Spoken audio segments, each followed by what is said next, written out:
Thank you for watching our quick little virtual mini tour that we're going to do today. We've got about 20 minutes to visit the sites of the 1893 World's Fair that you can still visit today, and there are definitely some surprises here. And we're also getting ready for our special virtual tour that we spent hundreds of hours researching for, and there's going to be a special offer for you later on in the video. So a lot of people know that the World's Fair happened at the fairgrounds. So let's start at the fairgrounds, which is today's Jackson Park. And I'd like to share with you what the actual relics of the fair are that exist today. And it is going to be beyond the Museum of Science and Industry, but let's start there. Okay, so this is the #1 building that people know of that exists still from the World's Fair. And actually the truth is it's been totally rebuilt. So you can see the structure here, and there's a lagoon in front of it. In a moment, I'm going to show you an image. Now, another thing that does exist from the World's Fair is going to be this island right here. This is the Wooded Isle, and it was not created for the World's Fair, but it was already here as part of the original park design. And this park has been Frankenstein to no end, including where the Grand Basin was for the 1893 World's Fair, which I'll show in a moment. It was going to be a very direct non-organic looking watery space, and that was going to be right about here. Now, also to orient you, so here we have Jackson Park, then we have the Midway Plaisance is going to be where the amusement park section of the fair was, and then Washington Park over here didn't have anything to do with the 1893 World's Fair. So let's have a look at an illustration of the fairgrounds to get a sense. So we've got Lake Michigan in front of us, then that Grand Basin I was talking about is right here. So that's been filled in. If you look just left to the number 3, there is a female figure. That was the Statue of the Republic.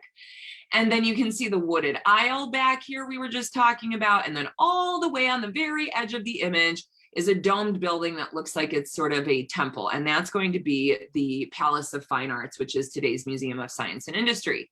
So going back to this image, we can first, let's look and have an idea of what the Museum of Science and Industry actually does look like. And it is really similar as far as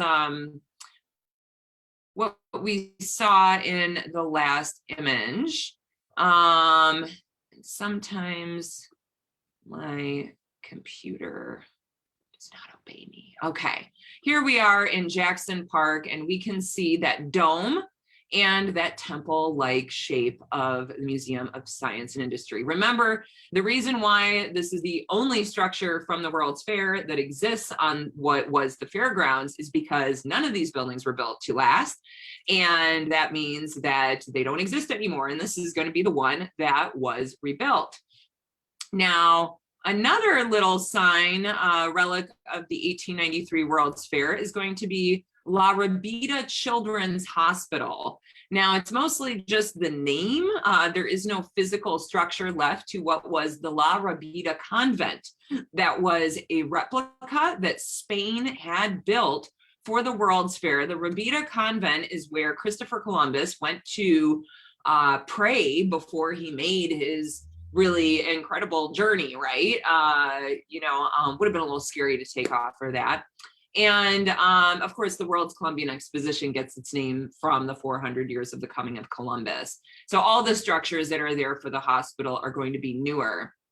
Now, I'd like to share one little surprise is that recently, as in a few years ago recent, so this is going to be where the Obama Center is getting constructed right here on the west side of Jackson Park. And they were doing some digging for the foundation. They found some little relics from the World's Fair, like some coffee mugs. And then another thing hidden in the ground, you can't necessarily see it, but here we'll go to the Midway Plaisance, which is basically sandwiched by the University of Chicago. And this is right by where there's a skating rink. And this is this incredible project here. When we go into Google Street View, we can see what it would have been like to have been on the Midway. This is thanks to the Chicago History Museum. What has been done is historic photos have been stitched together into a three-dimensional experience so that you can really see what would it have been like on the Midway Plaisance.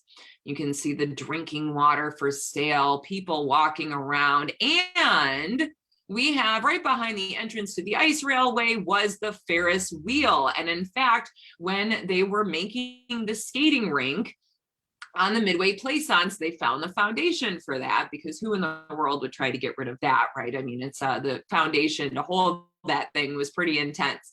So that is still in existence. But now let me get to the surprises for you, okay?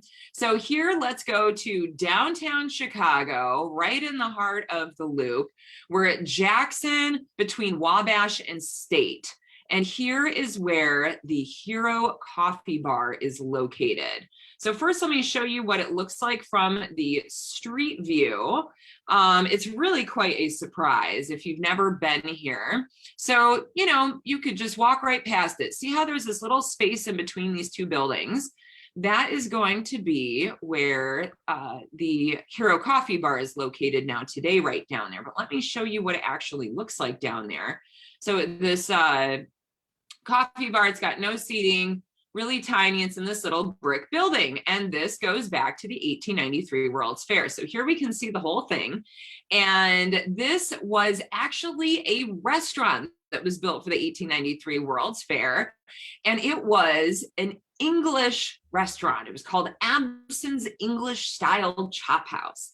So it was an English couple that owned it. They lived on this top level here. The kitchen was on the middle, and then on the bottom is actually where you could have your seated meal. They served up mutton stew, steaks, potatoes, English bill of fare, and it was somewhat elegant. They had oak trim and Tiffany stained glass lighting fixtures there too. So all kinds of surprises to the relics of the 1893 World's Fair. Now, this is downtown. It's nowhere near where the fairgrounds were. So why would there be a restaurant here? Well, there were so many fairgoers coming, and downtown would have been a great place to stay in the hotels.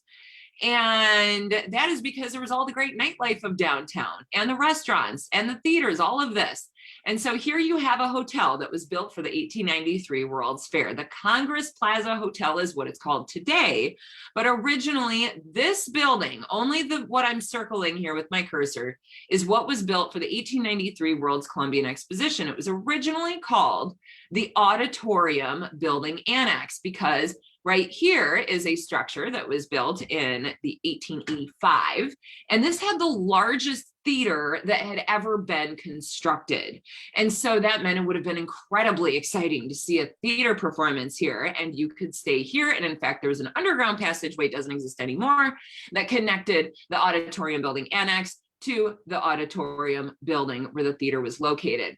So if you're familiar with the Congress Plaza Hotel of today, it takes up the whole block, and this entire building is part of it, but that is an add-on that came after the 1893 World's Fair.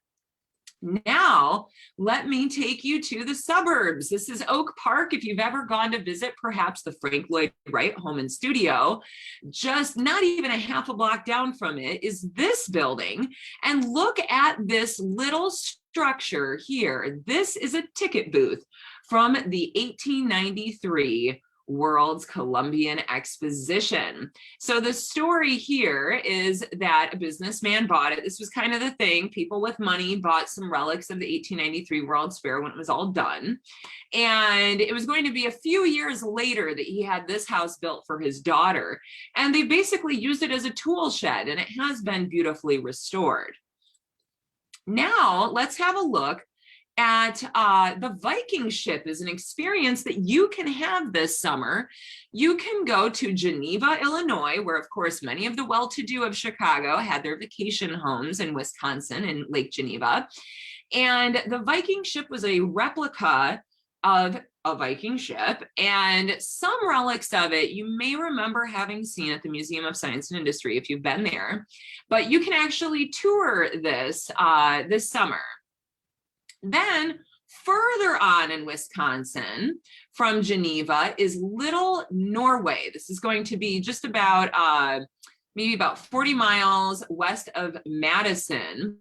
And Little Norway was full of these little Norwegian style buildings, all kinds of ornamentation, all kinds of wood structures. But most of all, what is significant to the 1893 World's Fair is going to be this structure.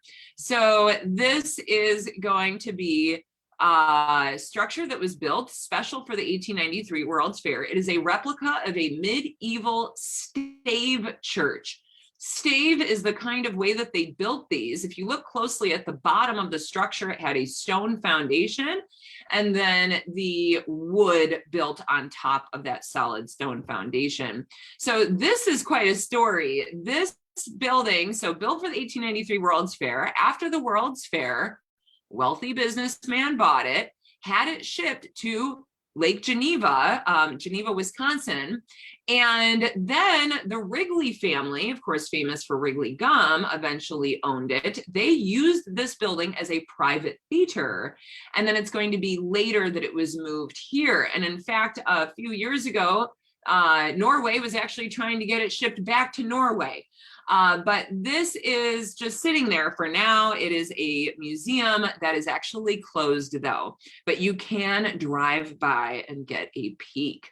So one last one for you is not anywhere near Chicago. It's going to be just north of New York. You can go and see the relics of the Mammoth Cheese.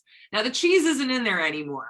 But let me show you what this looks like. This was, if you ever went on our 1893 World's Fair walking tour, we talked about this cheese. So this is a giant tin that had 22,000 pound cheddar cheese made from the milk of more than 10,000 cows. And it is here, this tin is on display in Perth, Ontario. So I hope that you have enjoyed our little mini virtual tour that we did today via Google Street View. We have a special event coming up called A Day at the 1893 World's Fair. We have spent hundreds of hours doing research for this. And this experience has some Google Street View, but also tons of archival photos and illustrations. And most of all, what we're going to do is we're walking you through the experience of what it was like to have been a regular fairgoer at the fair. What would you have had for lunch? Where would you get water? Where would you go to the bathroom? How would you have responded to the controversial way that foreigners were included in the fair? What would it have been like to have ridden the Ferris wheel? So I have a special offer for you. So go to chicagodetours.com, go to public events. You'll see the dates here. We're doing it on Mother's Day. It's an awesome way to get your family together virtually to have an experience together. And you can be chatting to one another privately throughout the experience too. And we have a discount special for you. So 25% off using the code Facebook Live 25. You can use this for either of the dates that we're offering, Friday at 7 p.m. or that's April 30th, or Sunday, May 9th at 11 a.m. That's Mother's Day. And this code is only good for the next 2 days. So that means it's going to be expiring at 11:59 p.m. on April 26th. So I hope you view this video before then. So I would love to see you for more of our virtual events. We are most of all making all kinds of Chicago content. You can follow us on Facebook, Chicago Detours. If you go to YouTube, we've got some more video content there. Again, Chicago Detours. And I hope you had fun having a little virtual travel experience with me today. Again, it's Amanda with Chicago Detours. Thank you so much.